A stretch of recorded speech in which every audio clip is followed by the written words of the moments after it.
बोलो सतगुरुदेव भगवान की जय, सच्चिदानंद भगवान की जय। आइए स्थिरता के बारे में जानें। अमानित्व मदम्भित्व महिंसा क्षांतिराजवम आचार्योपासनम शौचम स्थैर्य मातु विनिग्रह। आज स्थैर्य के बारे में है गीता 13:7। 8वां ज्ञान का साधन है स्थैर्य, या कहिए स्थिरता बताया है। जैसे बड़े आदमी से मिलने जाना हो तो कपड़े लत्ते भी उसी लायक पहनने जाते हैं, ऐसे भगवत प्राप्ति करनी हो तो अपने अंदर भी ये श्रेष्ठ गुण लाने पड़ते हैं। परमेश्वर नित्य स्थिर अचल कूटस्थ है, अतः साधक भी स्थिरता का अभ्यास करे तो परमेश्वर समान हो जाएगा। अपने नियमों पर दृढ़ रहना स्थिरता है।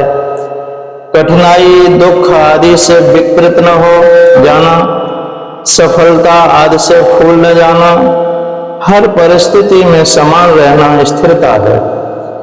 थोड़ा गड्ढा जल्दी भर जाता है, सूख जाता है, अस्थिर है। समुद्र स्थिर है, न भरता है न सूखता है।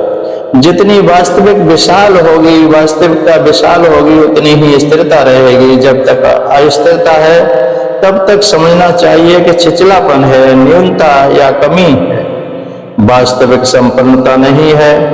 इसके लिए प्रबल उपाय यह है कि हमेशा याद रखो कि शरीर मन समेत सारा संसार परमेश्वर का है, तुम्हारा नहीं है। जिसे सर्वदा अपना कहते हो वह शरीर भी एक दिन मछलियां नोच खाएंगी, गिद्ध नोच खाएंगे अथवा मिट्टी में मिल जाएगा।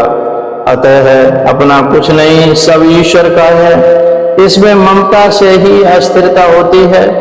मेरा हो गया, मैं धन्य हूं, या मुझसे छिन गया, मुझे धिक्कार है। जब सब हर हालत में ईश्वर का है तब कहीं बढ़े या घटे इससे लाभ हानि भी उसी की है ना, तुम्हारी कैसे? तुम्हें तो धर्म अधर्म का मौका दिया गया है, उसी के हिसाब से तुम्हें फल मिलेगा। अतः चीजों के मिलने बिछड़ने से अस्थिर मन मत बनो, धर्म में स्थिर रहो, यही लाभप्रद है। सांसारिक पदार्थ पद यश आदि स्वयं इतने अस्थिर हैं कि उनसे तुम अपनी स्थिरता खो दो तो मूर्ख बनोगे, क्योंकि वे तुम्हें अस्थिर करके भी तुम्हारे पास तो बने रहेंगे नहीं, और तुम स्थिरता के लाभ से भी वंचित हो जाओगे एवं उनके सुख से भी वंचित हो जाओगे। अस्थिर होना हर तरह से नुकसान देता है। साधना दीर्घ प्रक्रिया होने से धैर्यपूर्वक स्थिरता चाहती है, जिसमें चाहे मंद गति से ही सही पर लगे रहोगे, स्थिर भाव से साधनों का अनुष्ठान करते रहोगे तो आत्मज्ञान पाकर शोक सागर से तर भी जाओगे। पर यदि अस्थिर रहे तो इस मार्ग में भी प्रगति नहीं कर पाओगे। जिस प्रकार दिल्ली से वृंदावन की ओर एक एक मील भी चलते रहे तो आखिर वृंदावन पहुंच जाओगे, ऐसे परमेश्वर के गुण अपने अंदर लाते गए तो जीव भाव निवृत्त कर आनंद रूप परमात्मा भाव भी प्राप्त कर लोगे। इस मार्ग पर चलने के लिए अमानित्व आदि की दूरी तय करते जाना होगा, तभी आत्म तत्व की प्राप्ति होगी। धन्यवाद। आपने सुना, समझा, पढ़ा तो लाइक सब्सक्राइब कीजिए। नहीं समझ में आया तो कमेंट करके पूछिए, हम बताएंगे।